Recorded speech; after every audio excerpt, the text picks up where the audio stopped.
नमस्कार। आज हम बात करेंगे जयशंकर प्रसाद के महाकाव्य कामायनी के बारे में और ये समझने की कोशिश करेंगे कि लगभग 100 साल पुरानी ये रचना आज भी हमारी जिंदगी के लिए इतनी जरूरी क्यों है। तो सोचने वाली बात यह है कि क्या वाकई एक इतनी पुरानी कविता आज के समय की जो हमारी परेशानियां हैं, जैसे बर्नआउट या जिंदगी में बैलेंस की कमी, क्या उसे सच में सुलझा सकती है? यही वो सवाल है जो इस कविता की असली ताकत को दिखाता है। देखिए, कामायनी कितनी गहरी और महत्वपूर्ण है, इसे समझने का एक अच्छा तरीका है इसकी तुलना एक और बहुत बड़े महाकाव्य से करना। अब यहाँ एक बहुत दिलचस्प बात है। रामचरितमानस और कामायनी दोनों बिल्कुल अलग अलग दौर में लिखे गए, लेकिन दोनों का जो मूल विचार है वो एक ही है, समन्वय। मतलब चीजों को आपस में जोड़ना, उनमें एक तालमेल बिठाना।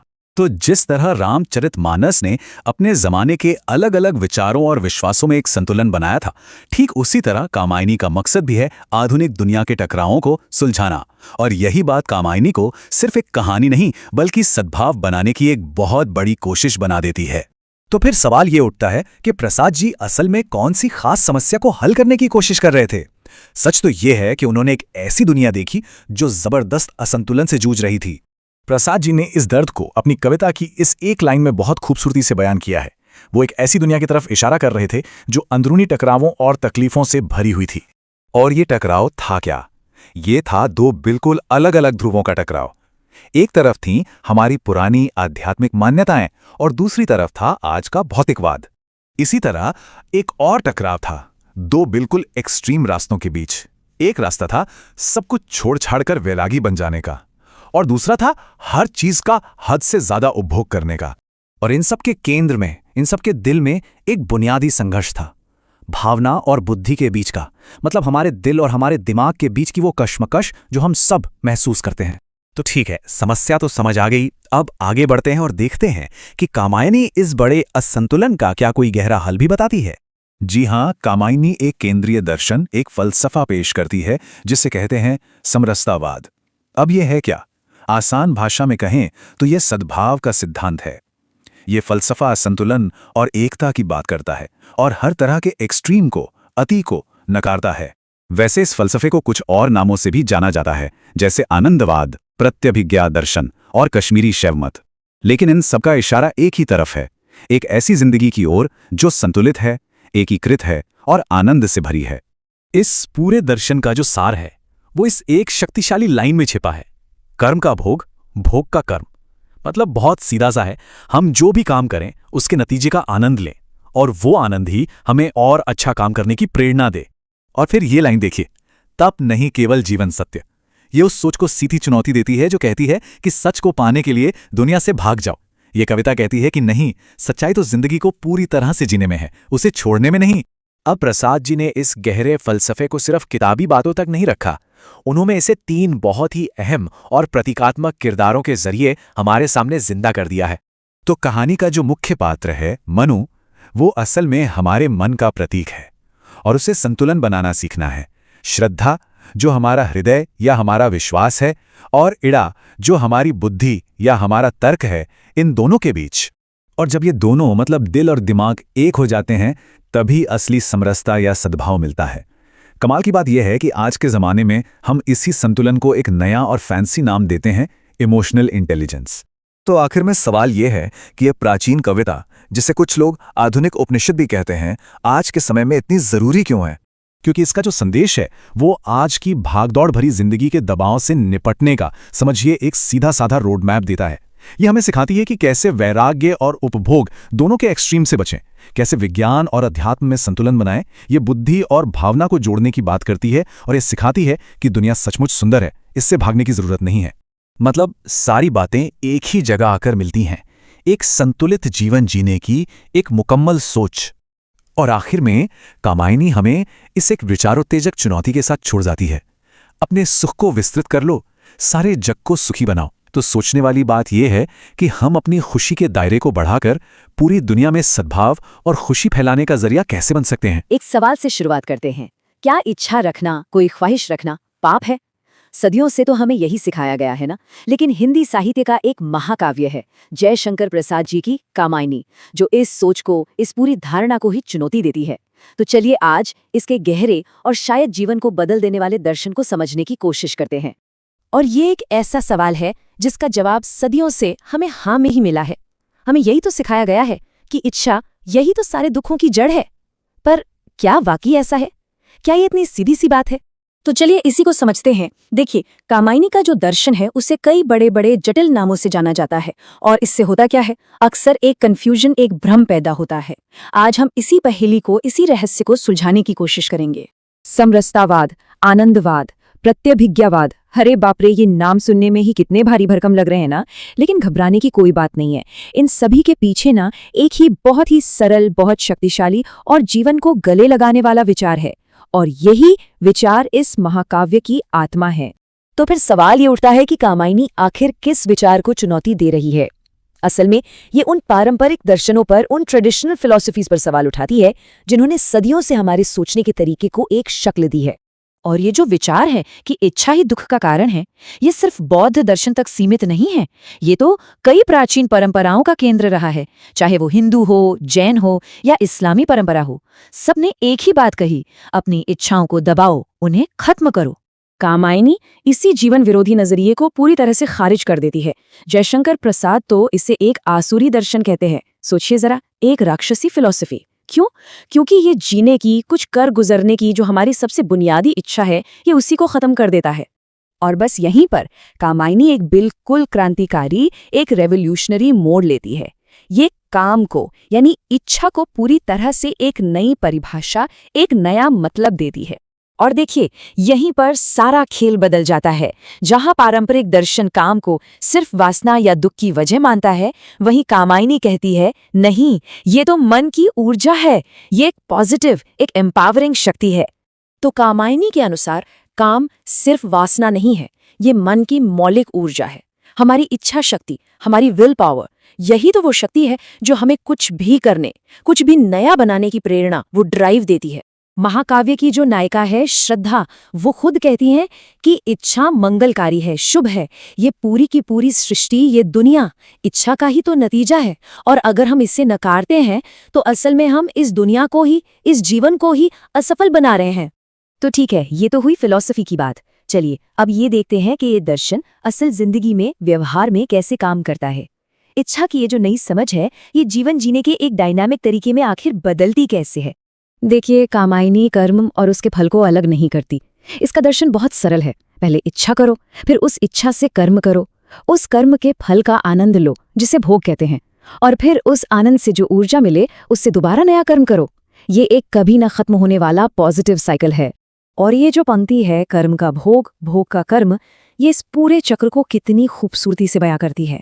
मतलब जब हम अपनी मेहनत के फल का आनंद लेते हैं तो वही आनंद हमें और मेहनत करने के लिए मोटिवेट करता है। यही है जड़ में चेतन का आनंद। तो ये तो हुआ एक व्यक्ति का चक्र। अब इस व्यक्तिगत चक्र से थोड़ा आगे बढ़ते हैं और इस दर्शन के अंतिम लक्ष्य पर चलते हैं, जो है संतुलन और सद्भाव की स्थिति। और ये सिर्फ एक व्यक्ति के लिए नहीं, बल्कि सभी के लिए है।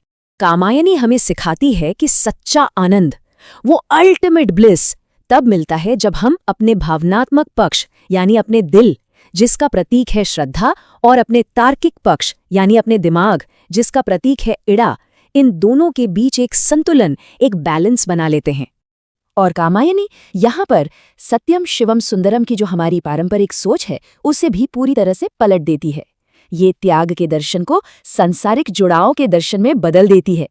ये कहती है कि संसार कोई भ्रम नहीं है, यही सत्य है। कल्याण या शिवत्व संसार छोड़ने में नहीं, बल्कि दुनिया में रहकर कर्म करने में है। और सुंदरता, वो तो अच्छे कर्मों से जीवन में अपने आप आ जाती है। और यहीं पर ये दर्शन व्यक्तिगत से उठकर सामाजिक हो जाता है। सच्ची खुशी सिर्फ अपनी खुशी में नहीं है, बल्कि तब है जब वो पूरे समाज के कल्याण में भी योगदान दे। अपने सुख को सिर्फ अपने तक मत रखो, उसे फैलाओ, उसका विस्तार करो। तो असल में अंतिम लक्ष्य क्या है? एक ऐसा सामंजस्यपूर्ण समाज बनाना जहां हर व्यक्ति की इच्छा, कर्म और भोग मिलकर एक बहुत बड़ी लहर पैदा करे, और वो लहर हो सार्वभौमिक कल्याण की।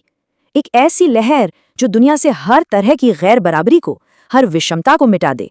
तो ये पूरा विश्लेषण हमें एक बहुत जरूरी सवाल के साथ छोड़ जाता है कि आज की इस भागदौड़ भरी जिंदगी में इच्छा, कर्म और भोग के बीच वो संतुलन आखिर कैसे पाया जा सकता है। कामायनी का ये सदियों पुराना दर्शन आज भी उतना ही रेलेवेंट है। सच में सोचने वाली बात है। कामायनी के केंद्र में बस यही एक सवाल है और यही सवाल हमारी आज की पूरी बातचीत का आधार भी बनेगा, क्योंकि ये एक ऐसी दुविधा है जिससे हम सब कहीं ना कहीं जूझते हैं। कामायनी के दर्शन की पहेली असल में यहीं से शुरू होती है। इसका एक ही केंद्रीय विचार है, लेकिन इसे इतने अलग अलग और मुश्किल नामों से जाना जाता है कि लोग अक्सर कंफ्यूज हो जाते हैं। अब देखिए, ये नाम समरसतावाद, प्रत्यभिज्ञावाद सुनने में कितने भारी भरकम लगते हैं, है ना? लेकिन घबराने की बिल्कुल जरूरत नहीं है। ये सब असल में एक ही शक्तिशाली, एक ही मूल विचार की ओर इशारा करते हैं। समझिए कि ये बस एक ही सिक्के के अलग अलग पहलू हैं। तो चलिए सबसे पहले काम शब्द से जुड़े मिथक को तोड़ते हैं, क्योंकि कामायनी इसे एक बिल्कुल नई और कह सकते हैं क्रांतिकारी नजर से देखती है। यहाँ एक बहुत बड़ा फर्क है। जहां हमारी पारंपरिक सोच काम को अक्सर वासना या पाप की तरह देखती है, वहीं कामायनी कहती है कि नहीं, ये तो जीवन की सबसे मौलिक, सबसे जरूरी और रचनात्मक ऊर्जा है। तो कामायनी के हिसाब से काम कोई बुराई नहीं, बल्कि ये हमारी जिंदगी का इंजन है। ये वही विल पावर है, वो इच्छा शक्ति है जिससे कोई इंसान दुनिया में हर तरह का काम करता है और नई चीजों को जन्म देता है। और इस जीवन ऊर्जा के दो खास चेहरे हैं। एक है कर्म, यानी कुछ करने, कुछ हासिल करने की चाह, और दूसरा है सृष्टि, यानी अपने वंश को, अपनी प्रजाति को आगे बढ़ाने की इच्छा। एक कामयाब समाज के लिए ये दोनों ही बहुत जरूरी हैं। अब आते हैं इस दर्शन के सबसे क्रांतिकारी हिस्से पर। चलिए देखते हैं कि कामायनी इच्छा को एक कमजोरी नहीं, बल्कि एक सुपर पावर क्यों मानती है। यहाँ कामायनी सीधे सीधे उन पुराने दर्शनों को चुनौती देती है जो कहते हैं कि इच्छा ही सारे दुखों की जड़ है, इसलिए उसे खत्म कर दो। प्रसाद का तर्क बिल्कुल सीधा है। अगर इच्छा ही मर गई तो इच्छा शक्ति यानी विल पावर कहाँ से आएगी, और बिना विल पावर के कोई भी काम कैसे होगा। कामायनी की नायिका श्रद्धा का ये कथन इस पूरे दर्शन का निचोड़ है। वो कहती हैं कि दुनिया में जो भी अच्छा है, जो भी कल्याणकारी है, वो सब इच्छा का ही तो नतीजा है। अगर हम इच्छा को ही धुतकार देंगे तो हम इस दुनिया को, इस जीवन को ही असफल बना देंगे। देखिए ये चेन कितनी सीधी और साफ है। इच्छा ही वो पहली चिंगारी है जो इंसान की तरक्की की पूरी कहानी को शुरू करती है। इच्छा नहीं तो कर्म नहीं, और कर्म नहीं तो कोई कामयाबी नहीं। अच्छा, तो ये तो हुई थ्योरी। अब देखते हैं कि ये दर्शन हमारी असल जिंदगी में कैसे लागू होता है।